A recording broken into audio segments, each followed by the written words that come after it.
నమస్తే, welcome to Aadya media. నేను మీ స్వర్ణ. ప్రస్తుతం మనతో పాటు ఉన్నారు సీనియర్ జర్నలిస్ట్ వేర్లపాటి శ్రవణ్ కుమార్. నమస్తే అండి శ్రవణ్ గారు. శ్రవణ్ గారు, మనము సొసైటీలో కొన్ని సందర్భాలలో కొన్నిటిని మంచిగాను కొన్నిటిని చెడుగాను చూస్తూ ఉంటాం. బయటకు వెళ్తున్నాం అనుకోండి, పిల్లి ఎదురొచ్చింది అనుకో, బాబు ఇది మంచిది కాదు అంటే కొన్ని శుభశకునాలు కొన్ని అపశకునాలుగా చూస్తూ ఉంటాం. అందులో మనము కాకిని కూడా చూస్తాం, రైట్? కాకి ఇంటి మీద వాలితే ఏదో జరగబోతుందనో, ఎక్కువగా అరిస్తే ఇంకేదో అవుతుందనో, లేకపోతే చుట్టాలు వస్తారనో, రైట్? మనం కాకిని అంటే కొంచెం చండాలంగా మంచిగా లేదనుకోండి, కాకితో పోల్చుతారు. అసలు బాగా చూడు కాకిలా ఉంది. ఇట్లాగా మనం కాకిని తక్కువ చేసి చూస్తాము, తక్కువగా మాట్లాడతాం. కవులు కూడా కాకిని ఎవరు పొగడలేదు, కాకిని ఎప్పుడు కూడా మనం కాస్త తక్కువగానే చూస్తూ ఉంటాం. కానీ ఈ మధ్యకాలంలో బలగం సినిమాలో కాకిని చూపించారు, సూపర్ డూపర్ హిట్ అయింది. ఓకే, విరూపాక్షలో కాకిని చూపించారు, సూపర్ డూపర్ హిట్ అయింది. ఓకే, అండ్ దసరా సినిమాలో కూడా కాకిని చూపించారు, అది కూడా హిట్ అయింది. అంటే కాకి కూడా మంచి చేస్తుంది అని ఇప్పుడు నమ్మాల్సి వస్తుంది. అట్లానే సందర్భాలు కూడా వచ్చాయి. మీరేం చెప్తారు? వాస్తవానికి మన జీవితాలలో సెంటిమెంట్స్ ఉండడం, నమ్మకాలు ఉండడం అందరికీ ఉంటుంది, దాని తప్పు లేదు.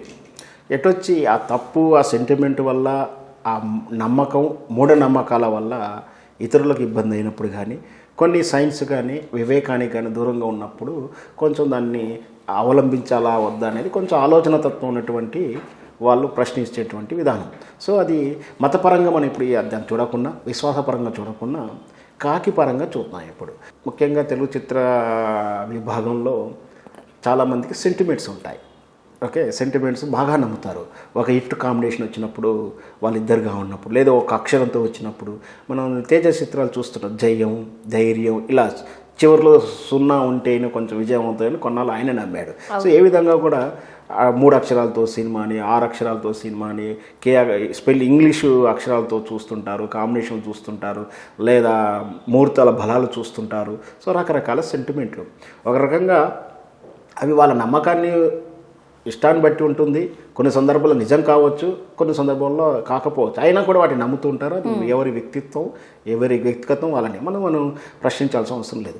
ఇక్కడ తెలుగు చిత్రాల్లో ఇప్పుడు కాకి ఒక సెంటిమెంట్గా మారిందని చెప్పవచ్చు. ఇంక మనం ముఖ్యంగా బలగం చిత్రంలో మొత్తం చిత్రం అంతా కూడా కథ, కాకి ఆ పక్షి రూపంలో ఉన్నటువంటి కాకి, ఆ కాకిలో తండ్రి గారి ఆత్మ ఉంటుందని నమ్మి అది వచ్చి కంచి భోజనం చేస్తే కానీ ఆత్మ శాంతించదని, ఇక్కడ ఆయన ఆత్మ శాంతిస్తే ఇక్కడ భూలోకంలో ఉన్నటువంటి మన బతుకున్న వాళ్ళంతా కూడా తృప్తి పడతారు. సో ఇది ఆ సూత్రం మీదనే సినిమా కథాంశం అంతా, ప్లాట్ఫామ్ అంతా అదే నడిచింది. సో అది సూపర్ హిట్ అయింది. అది మామూలు హిట్ కూడా కాదు, గ్రామీణ స్థాయిల వరకు ఎంతవరకు వెళ్ళి ఎంత కనెక్టివిటీ అయిందో మనం అందరం చూసిందే. సో ఆ తర్వాత వచ్చిన దసరా సినిమాలో కూడా సన్నివేశం ఉంది. విరూపాక్షలకు కూడా కత్తి అంటే అక్కడ ఈ చేతపుడుల విషయంలో కూడా ఏదైతేనేమి కాకితో ఆ కథాంశం నడుస్తూ ఆ సినిమాలో కూడా ఉంది. ఇప్పుడు ఏంటంటే బహుశా తెలుగు చిత్ర వాళ్ళు మళ్ళీ సెంటిమెంట్ వెనుక అలా పడిపోయారు, కాకి వెంట పడ్డారా అని అనిపిస్తుంది. సో ఒక రకంగా మంచిదే. అంటే ఏ సెంటిమెంట్ అయినా కాకిని ఈ విధంగానే ప్రయారిటీ ఇస్తూ ఇప్పుడు దానికి ఒక ప్రాముఖ్యత ఇవ్వడం కూడా ఒక రకంగా హర్షణీయం. ఎందుకంటే ఒక భావుకత కలిగిన వ్యక్తిగా, ఎందుకంటే ఇన్నాళ్ళు ఈ కాకిని నిర్లక్ష్యం చేశారని చెప్తాను నేను. ఎందుకంటే భావకవులు ఎవరికి కూడా కాకి కూడా వివక్షతకు గురైందా? కాకి కూడా వివక్షకు గురైందని చెప్పి, ఎందుకంటే కాకిలో చాలా విశిష్టమైనటువంటి లక్షణాలు ఉన్నాయి. ఈ కాకి ఎందుకు వివక్షకు గురైందంటే, కాకి మీద కవితలు కానీ కావ్య ఖండాలు కానీ ఏ కవి రాయలేంత వరకు. ఎంతసేపటికి ఆ కోయిల కుయ్యమనడం, కూసిన కోయిల రాగం బాగుందనో. ఏమిటంటే కాకి ఒక త్యాగమూర్తి అంటాడు. త్యాగమూర్తి అంటే ఎందుకంటే కాకి ఏం చేస్తుందంటే కోకిల పిల్లలని తాను ఇల్లు నిర్మించుకుంటుంది. కోకిల వచ్చి గుడ్డు పెట్టిపోయి చాటుగా పెడుతుంది, ఏమి చెప్పి పెట్టదు. అది చాటుగా పెడితే ఈ కాకి పొదిగి తాను కష్టపడి తన పిల్లలతో పాటు ఆహారాలు తినిపించి పెద్ద చేసిన తర్వాత అవి రెక్కలు వచ్చి వెళ్ళిపోతాయి.